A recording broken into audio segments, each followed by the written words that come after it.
প্রাথমিক ও উচ্চশিক্ষা বিদ্যালয়ে তোমাদের প্রত্যেকে স্বাগত। আবার আজকে নতুন একটা ভিডিও নিয়ে চলে এসেছি। এর আগের দিন যতটুকু অঙ্ক করেছিলাম তারপর থেকে আজকের আবার 5টি অঙ্ক করব। যারা নতুন এসছো এই চ্যানেলে তারা দয়া করে সাবস্ক্রাইবটা করে নিও এবং পাশে বেল আইকনে ক্লিক করে দিও।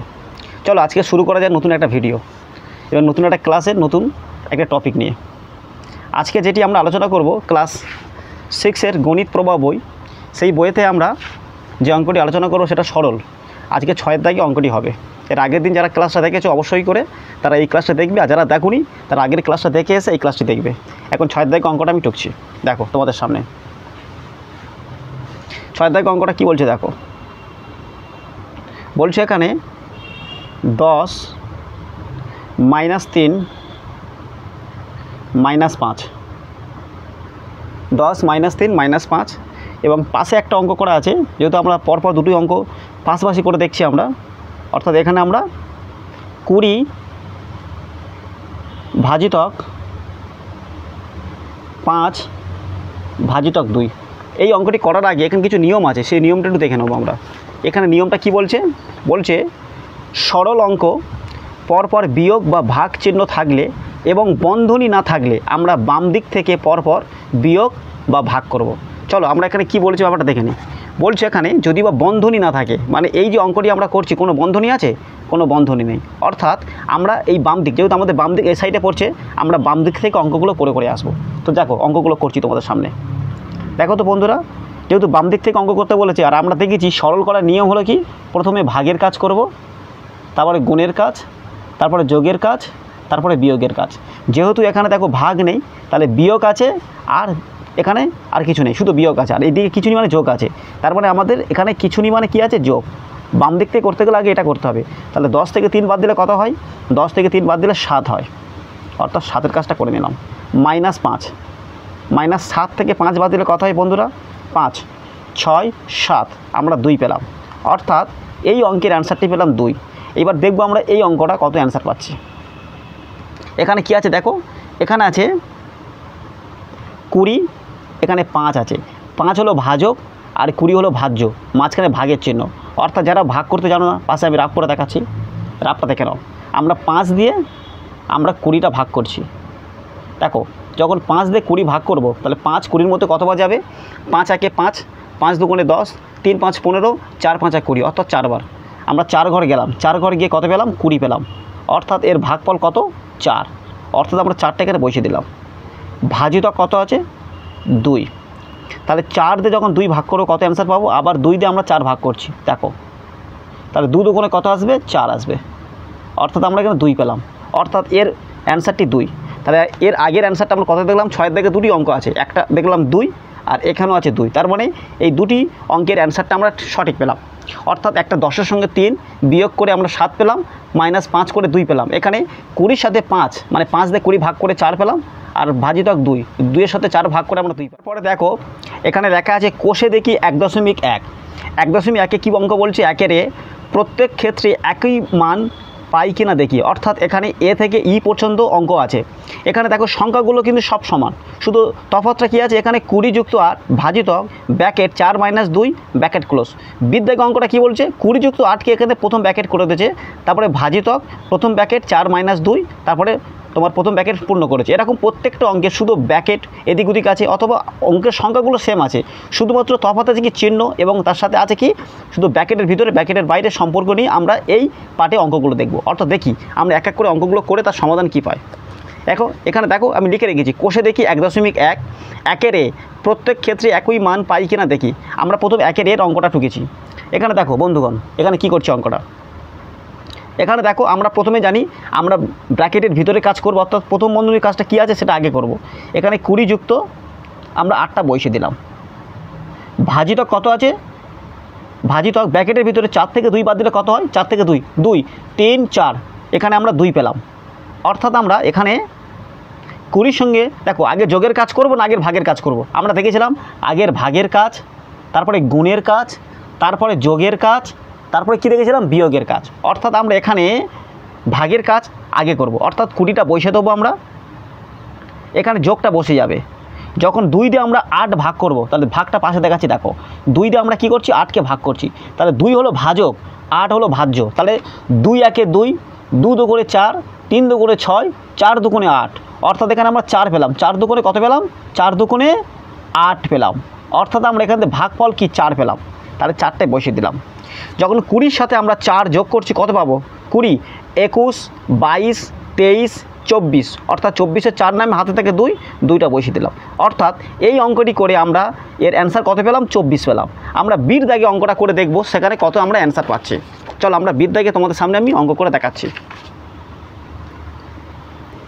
চলো দ্বিতীয় অঙ্কটা টুকে নিয়েছি। দেখো এখানে আছে কি, প্রথম বন্ধনী 20 যুক্ত 8, প্রথম বন্ধনী ক্লোজ করা হয়েছে, ভাজিতক প্রথম বন্ধনী শুরু 4 বিয়োগ 2, প্রথম বন্ধনী কমপ্লিট করা হলো। দেখো এখানে অঙ্কটা কেমন আছে।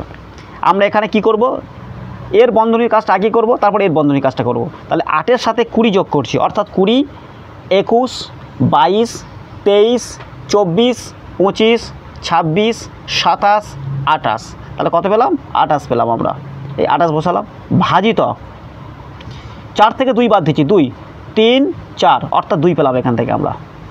তো দেখো আমরা 2 দিয়ে 28 ভাগ করব, তার 2-এর সাথে 28 ভাগ করতে গেলে আমরা 2টা এখানে বসাবো। 2টা হলো ভাজক আর 28টি হলো ভাজ্য, অর্থাৎ দেখো 2 একে 2, 2 এই 2-এর মধ্যে একবার যাবে, 2 একে কত হবে?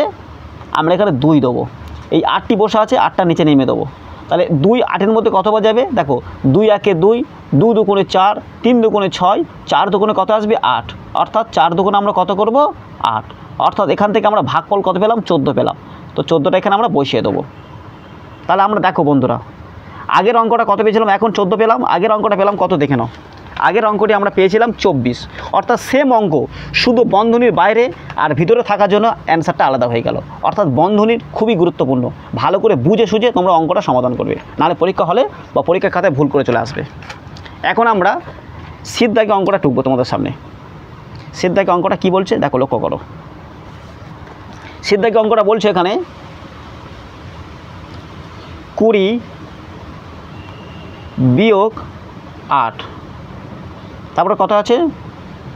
4 বিয়োগ এখানে 2 আছে।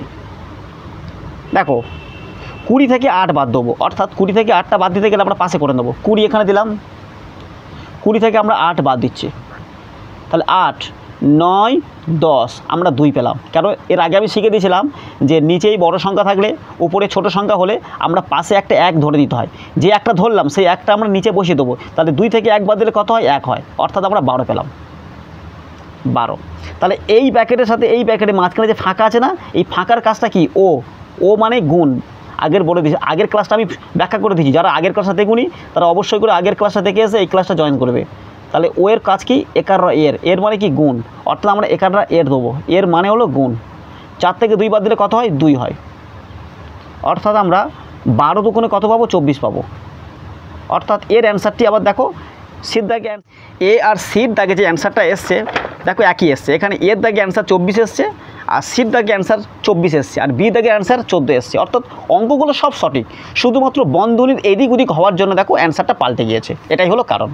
এই বন্ধুরা এখন আমরা ডি দাগে অঙ্কটা করব। ডি দাগে অঙ্কটা কি বলছে লক্ষ্য করো। এখানে 20 আছে, বিয়োগ 8 আছে, 4 বিয়োগ 2। দেখো এখানে কি বলছে, আগে আমরা ব্র্যাকেটের বাইরে কাজ করব না, আগে প্রথম বন্ধনীর কাজ সম্পূর্ণ করে আমরা তারপরে এর কাজ করব। অর্থাৎ 20 বিয়োগ 8 করলাম, 4 থেকে 2 বাদ দাও, অর্থাৎ 2 থেকে আমরা 4-এর ঘরে যাব, কত ঘর যায় দেখো, তাহলে 2, 3, 4, অর্থাৎ আমরা 2 ঘরে গেলাম। কিন্তু এখানে যে ফাঁকা কেন রেখেছি, কারণ এর সাথে এর সম্পর্কটা কি? এর সাথে এর সম্পর্কটা হলো কি? এর সাথে সম্পর্ক হলো একার রয় এর, অর্থাৎ এর সম্পর্ক। এইবার দেখো 20 থেকে আমরা 8 বাদ দেবো না 8-এর সাথে আমরা 2 গুণ করব। সবসময় আমরা গুণের কাজটা আগে করব, তারপরে আমরা এর কাজ করব। অর্থাৎ 20 বসে যাচ্ছে, বসে গিয়ে বিয়োগ 8-এর সাথে 2 গুণ করলে কত হয়? 16, 8 দুগুণে কত? 16, অর্থাৎ 20 থেকে তোমরা 16 বাদ দাও, তাহলে রাফ করে নাও পাশে একটা। 20 থেকে আমরা কত বাদ দিচ্ছি? আমরা 16কে বাদ দিলাম। তো দেখো 6 আছে, কয় দিয়া? 10, কারণ 0 আছে, 0-এর পাশে আমরা 1 ধরে নেবো। 6, 7, 8, 9, 10 আমরা কত পেলাম? 4 পেলাম। হাতে আছে 1, 1 একে 2, 2 মিলে গেলে বাম দিকে কোনো 0 হয় না, অর্থাৎ আমরা এখানে 4 বসিয়ে দেবো। অর্থাৎ আমরা ডির দাগে অ্যান্সার কত পেলাম? 4 পেলাম। আর এর আগের দাগে অ্যান্সার কত পেয়েছিলাম দেখে নাও আমরা। এর আগে দাগে সির দাগে অ্যান্সার আমরা 24 পেয়েছিলাম, বির দাগে অ্যান্সার 14 পেয়েছিলাম, আর আমরা এ দাগে অ্যান্সার 24 পেয়েছিলাম। আশা করি ব্যাপারটা তোমরা বুঝে গেছো। এখন আমরা ই দাগের অঙ্কটা করব। ই দাগের অঙ্কটা কী আছে দেখে নাও। ই দাগে অঙ্ক প্রথমে কত আছে? 20 যুক্ত 8, প্রথম বন্ধনী ক্লোজ হয়ে গেল, ভাজিতক 4 বিয়োগ 2। দেখো আমরা আগে প্রথম বন্ধনীর কাজটা করব। প্রথম বন্ধনীর মধ্যে আছে কি? 20 যুক্ত 8, 20 সাথে 8 যোগ করলে কত হয়? 28 হয়। বেশ ভালো। ভাজিতক 4 বিয়োগ 2। দেখো 28-এর সাথে 4 আমরা কি করব? ভাগ করব। তাহলে 4 হলো ভাজক আর 28 হলো কি? ভাজ্য। তাহলে 4 4 একে 4, 4 দুগুণে 8, 3 4-এ 12, 4 4-এ 16, 4 5-এ 20, 4 6 24, 4 সাথে কত হবে? 4 সাথে 28। আমরা এখান থেকে ভাগফল কত পেলাম? 7 পেলাম। এখান থেকে কত পেলাম? 7। বিয়োগ কত আছে? 2। তাহলে 7 থেকে 2 বাদ দাও। 2 3 4 5 6 7, অর্থাৎ এখান থেকে আমরা 5 পেলাম। তাহলে 5-এর দাগে আমরা ইর দাগে অ্যান্সার কত পেলাম? 5 পেলাম। অর্থাৎ আমরা এই দাগের যে অঙ্কগুলি করলাম সেই অঙ্কগুলোর মধ্যে আমরা দেখলাম যে প্রত্যেকটা অ্যান্সার কম বেশি আলাদা এসছে, কিন্তু সংখ্যাগুলো সব সমান আছে, শুধু অ্যান্সারটা পাল্টেছে কেন? কোনোটা বন্ধনী আছে, কোনোটা বন্ধনী নেই, সেই কারণে আমাদের এখানে অ্যান্সারগুলো পাল্টেছে। অর্থাৎ তোমরা এই অঙ্কগুলো দেখে নিশ্চয়ই খুব উপকৃত হয়েছো, বুঝতেও পেরেছো। অর্থাৎ তোমরা আজকের বাড়িতে এই অঙ্কগুলো ভালো করে বুঝে তারপরে একা একা তোমরা খাতায় অঙ্কটা টুকে অঙ্কগুলো সমাধান করবে। অবশ্যই তোমাদের ভালো লেগেছে, ভালো লাগার কারণে তোমরা এটাকে লাইক করে দিও, কেমন লাগলো সেটা কমেন্টের মাধ্যমে জানিয়ে দিও। আর যদি একবার সাবস্ক্রাইব করে থাকো, আর করতে হবে না, নতুন হলে একটা সাবস্ক্রাইব করে নিও আর পাশে বেল আইকনে ক্লিক করে দিও। এই বলে আজকের ক্লাসটি সমাপ্ত করলাম।